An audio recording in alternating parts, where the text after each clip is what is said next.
Well, I'm back, folks.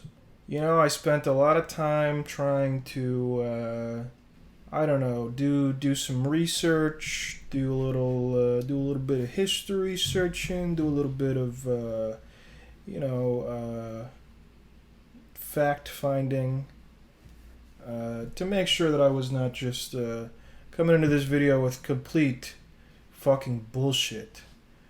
Uh, And the thing that really kind of tripped me up was that I felt like I kind of had to change the format of how the fuck I was talking about this every once in a while. So that kind of, tripped me up a little bit.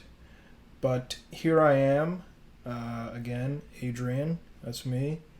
And today we're going to talk about fascism. Fascism can be quite a slippery term to have a conversation about. I think often very many people have very many different definitions. And in fact, very many times I think we feel warning signs that remind us uh,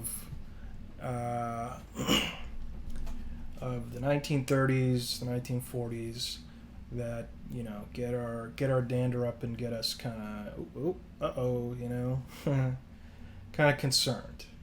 But for the purposes of this video, I am going to be using the definition proffered by Matt Chrisman of Chapo Trap House, that fascism is the application of colonial coercive mechanisms of control and of domination to the metropole. I think that is perhaps the best way to look at it in our current situation from an imperial power country. Indeed, our imperial adventures have been numerous, such as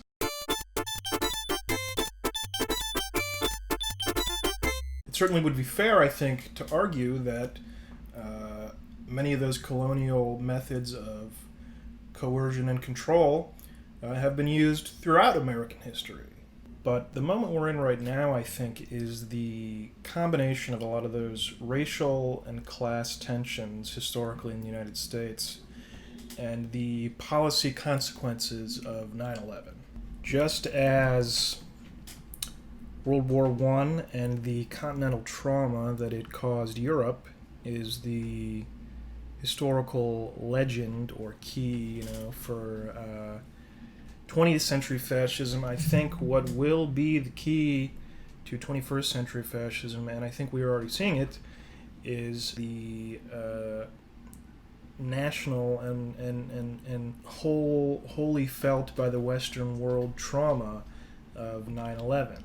The impulse for vengeance, for the very punitive terms of the Treaty of Versailles that animated Italy and Germany in the 20th century, and for the mass death event of 9/11 for Americans in the 21st century, allowed them then and us now to countenance immense fucking evil, dude.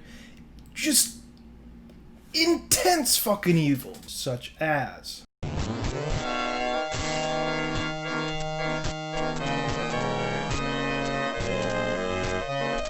the rather nebulous and quite open to interpretation term of terrorist allowed the United States military to get away with murdering a shitload more civilians than they likely would have in the court of public opinion, just by virtue of the fact that, hey, anybody could be a terrorist. How do I know? Hold on, I got a woman and a kid 200 yards out. Nice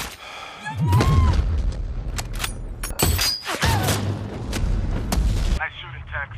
Hell of a call. At the same time, domestically, that nebulous nature of what terrorism is, and a shitload of military surplus disseminated to every fucking police department across the country, turned every fucking cop into a troop, both literally and, in the minds of average Americans. Cops and troops were both, righteous warriors in the global war against the terrorist. And as the line between the domestic and the foreign blurred, I think that really allowed a lot of Americans to countenance the slow creep of a lot of authoritarianism and the destruction of civil liberties for a lot of people. The idea of the terrorist was a wedge that allowed many people, I think, to abandon their shared sense of humanity with other people. It certainly didn't help that in a moment of developing technologies for anti-terrorism and surveillance, we had a president who set a precedent only to expand the executive privilege of these tools. Again, I think for a lot of liberals, having a lib-ass president who expanded these executive privileges, and only to their aesthetic preferences, attacked those on the margins of the empire or the margins of society, was more palatable. No less morally reprehensible. I mean, maybe to them, not as a truth, but again, able to be countenanced, able to be accepted. So now, more or less accepted by both sides, these apparatuses of state are in place, and we have been manufacturing consent over the past few decades through these different moments in time and shows of state power that over time has inured the population to acceptance of this. None of this is particularly revelatory, I think. I think this is all, it's very intuitive. But the thing that really just gives me fucking pause, that just makes me feel like we are at the end state of something, is the fact that the explicit justification for this immense use of state violence is to protect some fucking statues. And I know that beneath the surface of this is, racial resentment, a desire to hold on to power by, fucking cops, the military, conservatives, all your usual fascist suspects in the face of what would appear to be a silver lining to this, a burgeoning and growing and developing multiracial working class left wing in this country. But I cannot help feeling for myself that when we have gotten to a point that explicitly in state policy, human life is worth less than statues, we are not only fascist, but completely fucking nihilist. And it's quite scary to have, a dominant culture and a government that is both increasingly violent and increasingly apathetic. And it's difficult to know how to even end a fucking video like this. I mean, I don't know what the fuck is going to happen. Nobody does. I certainly would love to talk with you all in the comments about what you think.